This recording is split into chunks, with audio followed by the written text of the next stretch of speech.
This is the Moshpit Backstage podcast for punk, metal and rock interviews and segments.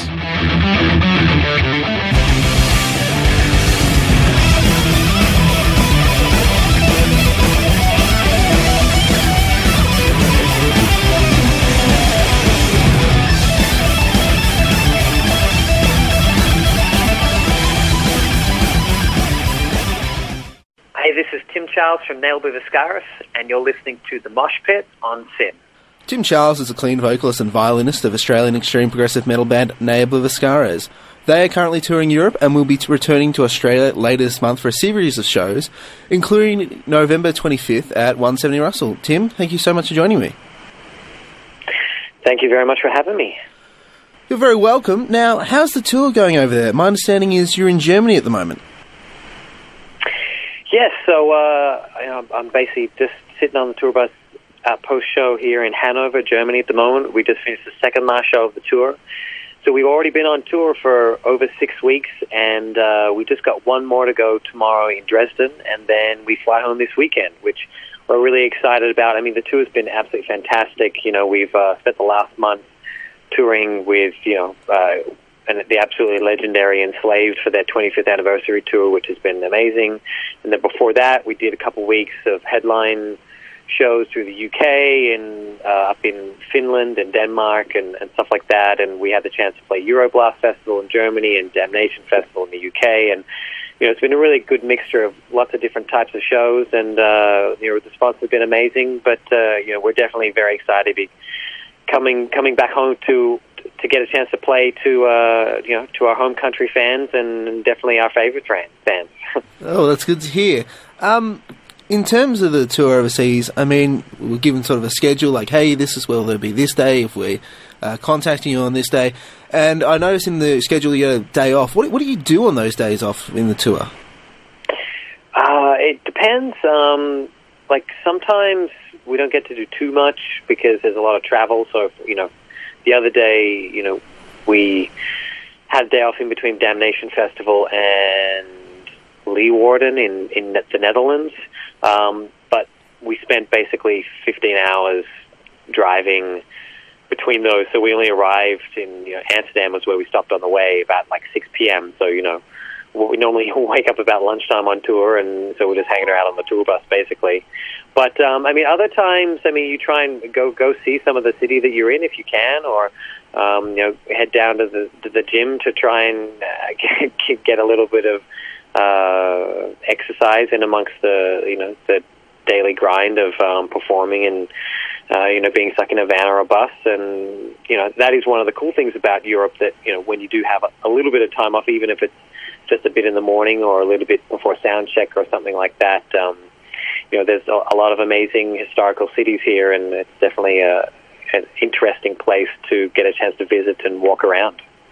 You've toured America, you've toured Europe. Is there any particular places that you think, if we get the chance, or maybe even planning, you're thinking, that's something we'd really love to play? Sure. I guess by now, we've been most places, but I guess there's just a handful of places we haven't been that, I'd really love to get to. A couple kind of random exotic places like Iceland is somewhere that we haven't had a chance to play yet, and I always hear how beautiful that is. And they do have one metal festival there that would be pretty amazing if we got to play that sometime. Aside from that, I'd love to go to Russia just because it would be fascinating. Although some bands do have some issues touring there, but regardless, that would be fascinating. But probably the big one is Mexico and South America. We've got quite a lot of fans in Mexico and probably Brazil as well in particular.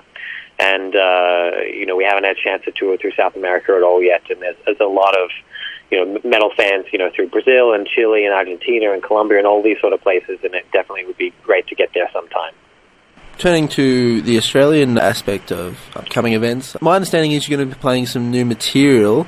What kind of form is this new material? Is it a complete song that will be on the album? Is it kind of something in development?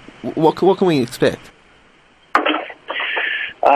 Basically, it's a complete song that is going to be on the album. having said that, the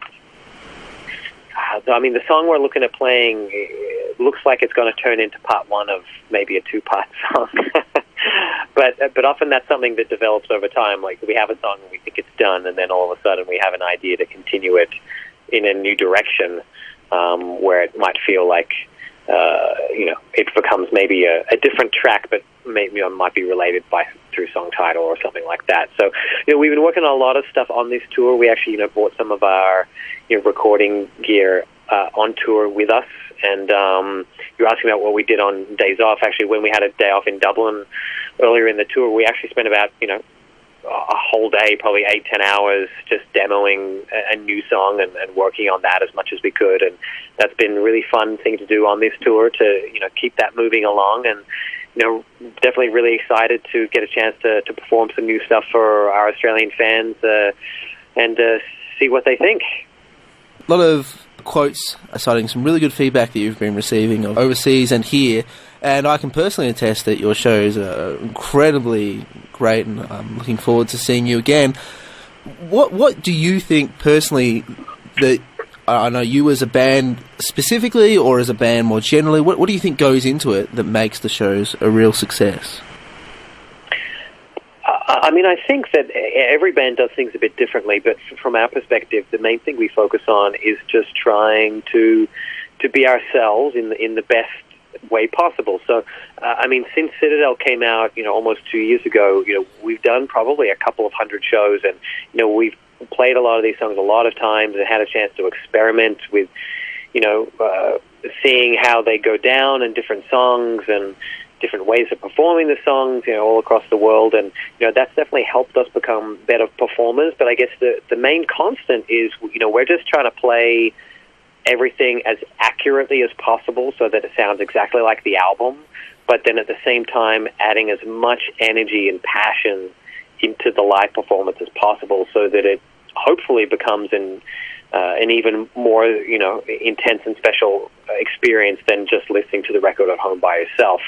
We like to think of ourselves as a live band, first and foremost, and we definitely pride ourselves on, I guess those two things. You're just trying to play everything as accurately as possible, but also trying to have that passion and energy live, so that, we're not just up there standing still, being boring to watch, when we're doing the shows. Now, you say playing the song so many times. Is there anything you learn from a live show playing a particular song that you don't necessarily learn from, about the way you play it, about the song as it is, that you may not necessarily learn from playing it in studio, at home by yourself, anything like that? I think the main thing you learn is what connects with the audience. Sometimes, there are parts where you consistently have a great audience response in a particular moment of a song, and it might be sometimes what you expect, and other times it might be somewhere else. Like, there's definitely little parts here or there where there'll, always be a bit of a clap or a cheer or something like that in maybe a part where you didn't expect, and you kind of realize that there's, the music is connecting in this certain spot, and that particular part that, you might have already liked, but, you're realizing that, a lot of people really like this bit, or, I guess when you're in the studio, you never really know for sure what the audience response is going to be. So the reality is that, you just kind of throw it out there, and, whatever the audience in the live arena gives you back is what they think. And, that's why, I guess, why whenever doing a new song, it's always a little bit nerve-wracking, because you throw it out there and hope beyond all hope when it gets to the end of the song that people clap and cheer. Let's talk a little bit then about the new music, because me personally, it's very exciting. Working on the third album, at what stage is that at? Basically, we've got several songs in the works. We've got, we've got probably 3 songs that are already maybe 10 minutes plus in regards to the amount of material that we've got. They're not necessarily done yet, but, there's a lot of material that we're working through with those songs. And there's 2 or 3 other songs that we have ideas for, whether it's like a 2-minute section or a 4-minute section, or something that we think is good to base a song around, but maybe we haven't been able to flesh it out completely yet. So, I mean, the idea is that basically after the Australian tour, to spend most of the summer writing and finishing the album. And then, hopefully sometime first part of next year, we'll be able to look at recording and, hopefully getting the album out sometime in the second half of next year. The last album, Citadel, had kind of an interesting structure where it was two multi-parted songs, one with a song with particular movements, and Pyrrhic in the middle, kind of. Is there any thoughts about having a sort of complex structure like that, or is it maybe a more sort of standard album? Honestly, I have no idea, because even though we've got lots of stuff written, that particular structure for Citadel was something that came together probably in the second half of the writing process, where I guess we were writing certain things, and we worked out that some of them were related to each other. So some things that actually started as different songs on Citadel became part of the same song, or alternatively, there were extra parts that we felt like that could be added to make the overall flow work. Like, for example, parts 1 and 3 of Paint of the Tempest were written after part 2, so part 2 was written first, and that was basically that we had the conceptual idea of that that would work really well coming in and out of this huge 17-minute crazy prog metal song, and the same, trying to work out something that flowed from that onto the next song, and so on and so forth. So, I mean, we're not really sure how the next album will go in that regards, but we're really excited by the material, and so definitely excited to get out there sometime next year. I find that fascinating, the idea that you kind of make... Because in what other industries you make something and you're not actually quite sure what you're going to be making? Yeah, well, it's funny when you put it like that, but it is actually like that, where it's almost like you're painting something and you haven't actually decided what you're painting yet. You're just kind of working on each section, trying to make sure that each part is fantastic, and then I guess a little bit like a jigsaw puzzle. Once you start to see how the picture is coming together, then adjusting little things here and there to make sure that it works as a complete thing. You mentioned, can't remember the track, but track 2 off Citadel, almost 17 minutes. Is there any song length which you think, no, that's too long? Is there a length of song where you think, no, we actually have to, even if it works as one whole piece, you actually have to cut it up just because it's that long? I mean, not really. I mean, with Painters of the Tempest, I mean, we toyed with the idea of splitting it into 3 tracks, because, I mean, the way we wrote it was in 3 parts. Like, originally that was a 7-minute song that, I had an idea for an outro, and then the outro became, these big extended solos that then led into a different section. And so, it just became this organic thing, but at the same time,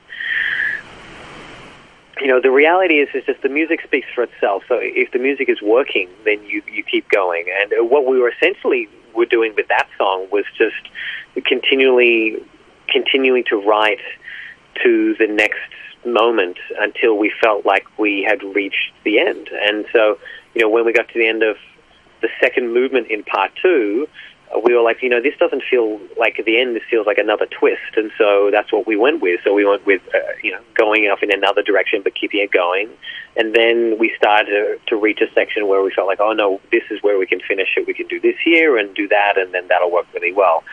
But I think it's all about just the composing and the writing. I mean, there's some classical symphonies that, are 70 minutes long, and it's all the one piece, but it might be split up into movements and sections and all that sort of stuff. I mean, you can't just write one thing that never stops at all or never goes off in any other directions, or has no movements or anything like that is that sort of length necessarily.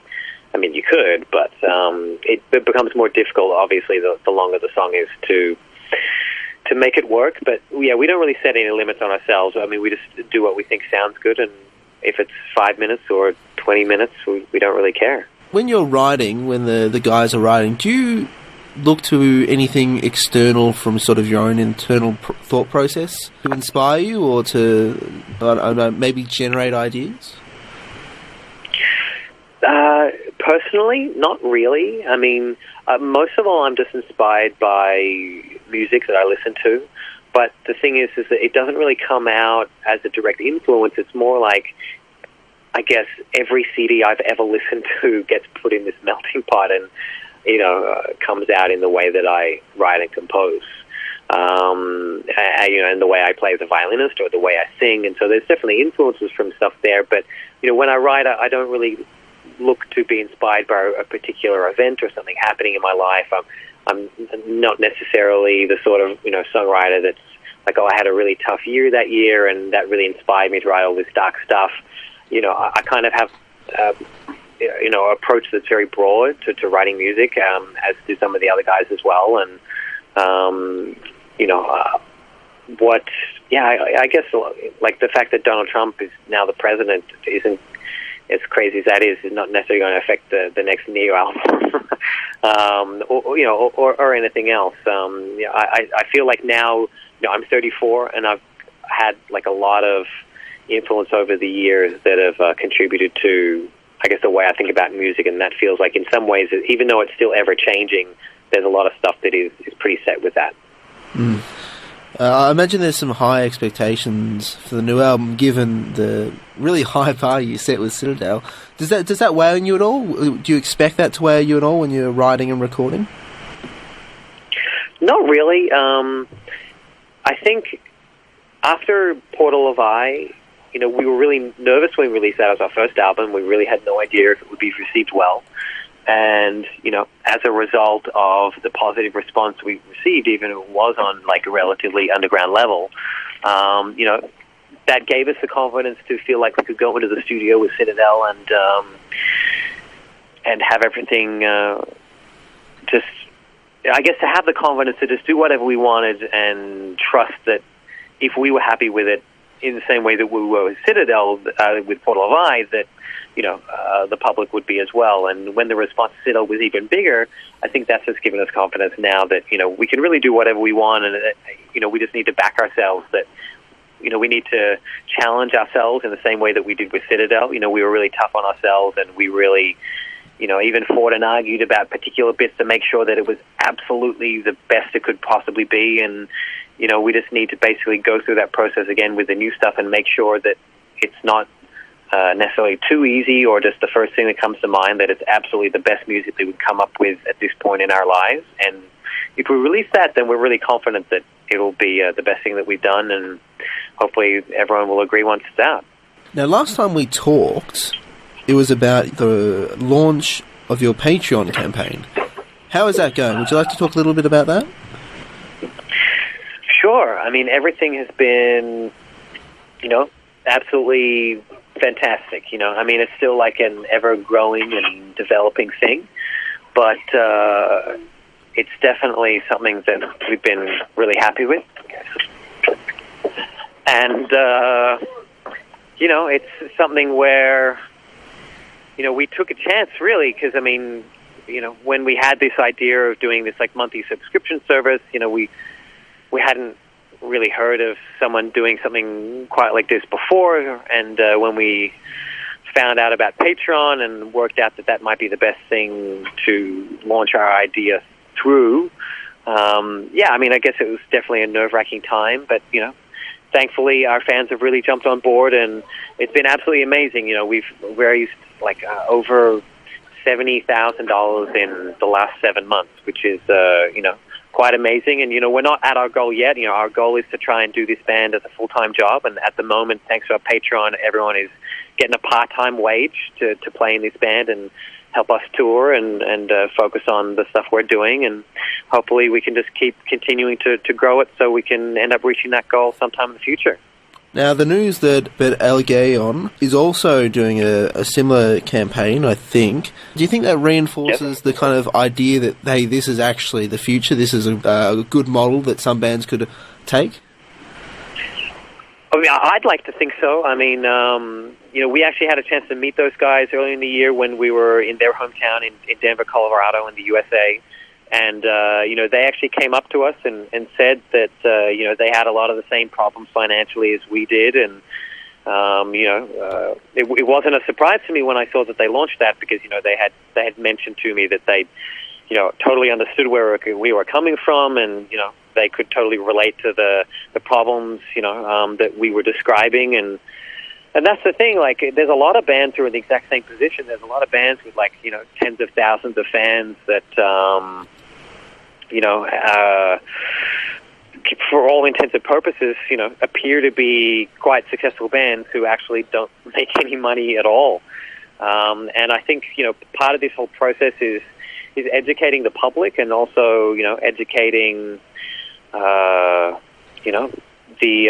even the media and everyone involved in the industry to be aware of what the reality is like, because from there, the other reality is that without the bands and the artists, that is everything. Like, that is why the whole industry exists, because of the art, because of the music. And the problem with the music industry is that everyone else gets paid first, and then there's only what is left over for the bands. And I think sometimes, taking the opportunity to cut out the middlemen and let the bands and fans deal directly with each other, as we're doing with our Patreon, is more, ends up better for the bands, and it's also better for the fans in some way, because if they put together $20 towards something, they know that 95% of the money is going towards the band that they want to support, instead of only maybe 20% going, or even less, if their money is going to, say, JB Hi-Fi, and then to a distributor, and then to the record label, and then maybe $1 or $2 to the band from what is left over. I think that's well said. The point that because there's a lot of people involved in all this stuff happening, everything around the band, and the fact that they stay in business, they make enough to be sort of financially sustainable, but the actual band's the center point of everything that happens, need to take another job to actually support that. I think that is the point, and I think that really needs to be shouted out. Yeah, and I think that the other thing that needs to be stressed is that, no one's saying that every band should make a living. Like, there's obviously, millions of bands all around the world, and most of them aren't big enough to be able to make a living, and that's just the way it is. Like, with anything, there's a lot of amateur musicians who want to become professional musicians. And, unfortunately not everyone's going to be able to do that. But, there's clearly, a big difference between, a local band that's, just trying to get a few fans here and there, or maybe has a few thousand supporters or something like that. And, and bands who have tens of thousands or even hundreds of thousands of fans all across the world are doing regular major tours, but still not getting any money, because bands in that position are also the ones who are getting fired from their day jobs because they are doing so much with the band, and they get stuck in this middle, this middle field where they have these opportunities. They can't hold down regular work because even when they try, they get fired because they're on tour too much, which is basically our situation, where, even when we're home for a few months, the guys will try to get work, and then someone will find out that, like last year, for example, earlier this year, we were home for 4 months and then got a new job, just whatever he could get to get some money while we were home to keep him going so he could keep paying his bills and stuff like that. And after a couple of months at his new job, someone mentioned to the boss just in passing that he played in the band and we were doing this big U.S. tour coming up, and they fired him because, because he didn't tell them in advance that we were going to be going away on this tour, because as soon as you tell an employer that you spend half your life away on tour, they hire someone else. And so, it's realities like that where sometimes people will simplify things down to you should just get a job or something like that. But the reality is it's not that simple. Basically, proposals like this make things very fair. It's kind of a foolproof system where people say, I've heard people say, with bands like ourselves doing a Patreon that, if you don't have the supporters, then just quit and go get a job. But the reality is that we do have the support. It's just the system wasn't benefiting us; it was benefiting everyone else. Yeah. And so, going to the fans and saying, if you support us, if there are enough of you out there, we will be able to do this in a more serious way. And then the fans decide. They decide how much you're worth. And so if they support you a lot, then that means you do have the support. And if they don't, which, I mean, that'll happen. There'll be some bands that will try the Patreon thing, and it won't work, and maybe they weren't ready for it. Maybe they need to wait another year or two before they get enough fans to be able to, for something like that work. I mean, that's just the reality. But, the numbers speak for themselves when you're able to, work hand in hand with your fans, whereas the numbers don't always reflect reality when you're having to go through lots of middlemen that are all taking a cut. Tim, thank you so much for joining me. Obliviscaris will be playing in Melbourne at 170 Russell on the 25th of November. Really appreciate your time. My pleasure. Thank you very much for having me.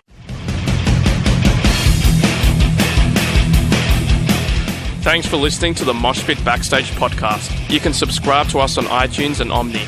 To find out more about the show, go to www.syn.org.au/moshpit. Like us on Facebook at facebook.com/moshpitonsyn and follow us on Twitter and Instagram at moshpitsyn.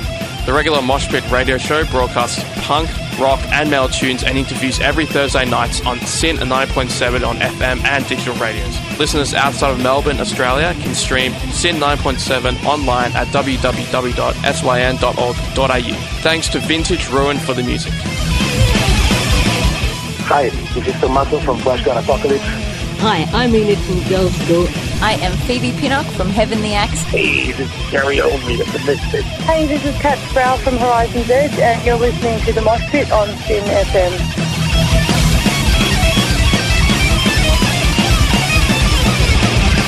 Hi, this is Einar from Leopard. Hi, I'm Virginia Lilly from the band Lily. This is Raul from 1349.